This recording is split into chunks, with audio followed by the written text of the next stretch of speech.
Episode 3. It's going to be just fine. The coffee cup clinked as Sophia placed it on the side table next to Nat's bed. A metal photo frame caught her eye, housing a picture of them moments after graduation. Feels like a lifetime ago, doesn't it? Nat spoke in a soft voice after she observed her friend's interest in the contents of her side table. Nat, short for Natasha, was Sophia's only friend who had survived the transition from high school to adult life. Even though they weren't exactly with each other all the time, given life's busy schedule, when they did take out time for each other, they were somehow always on the same page. Sophia smiled at her friend's question but didn't use words to reply. She knew Nat understood her sentiment perfectly.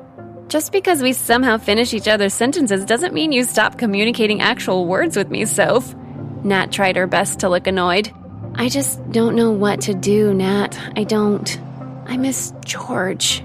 Sophia barely managed to finish her sentence when Nat intervened.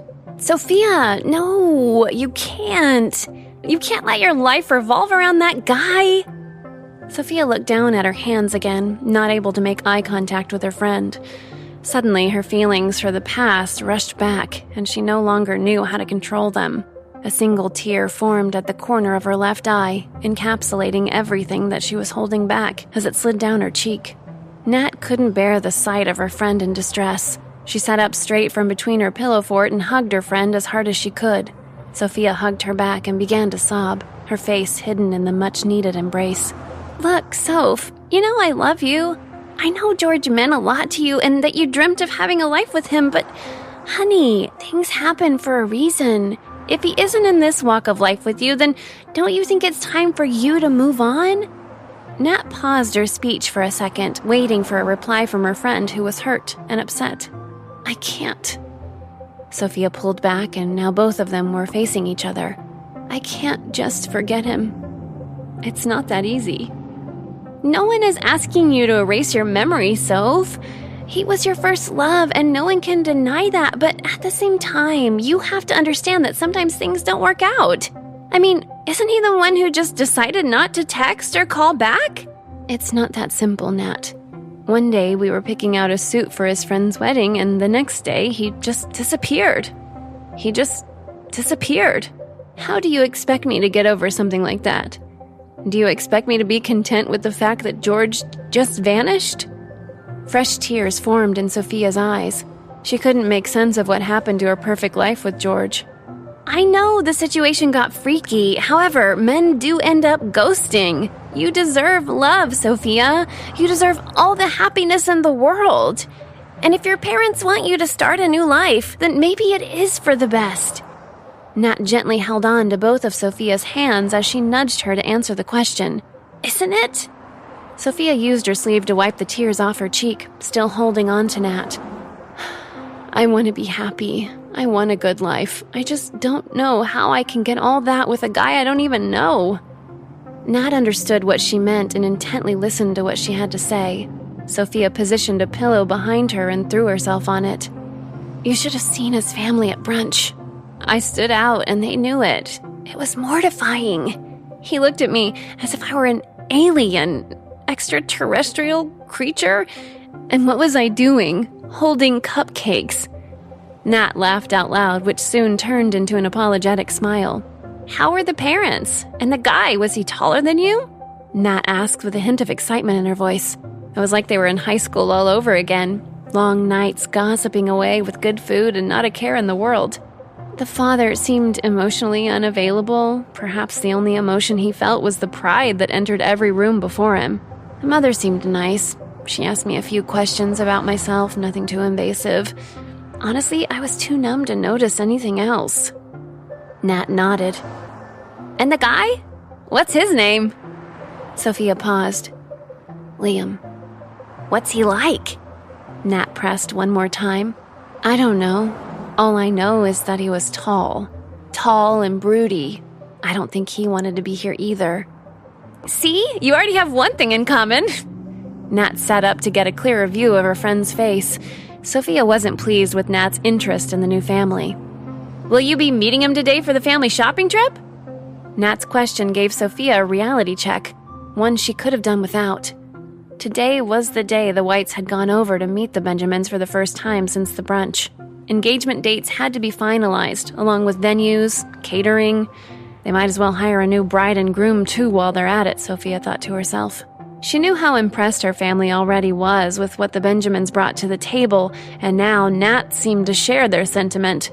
What bothered her was that she didn't seem to think the same way, and it was going to impact her the most.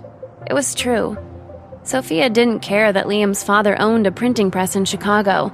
It was never something she considered when she was with George. Instead, she believed in being self-sufficient enough to carry a relationship to the end of the line. She would have done the same with George. But no one truly knew how that unanswered question ate her within. As the time for her to leave came close, she pulled the blanket up to her face, wanting to hide in it forever. The room was suddenly very quiet. Sophia and Nat could exist in silence. It's one of the things that they really liked about their friendship.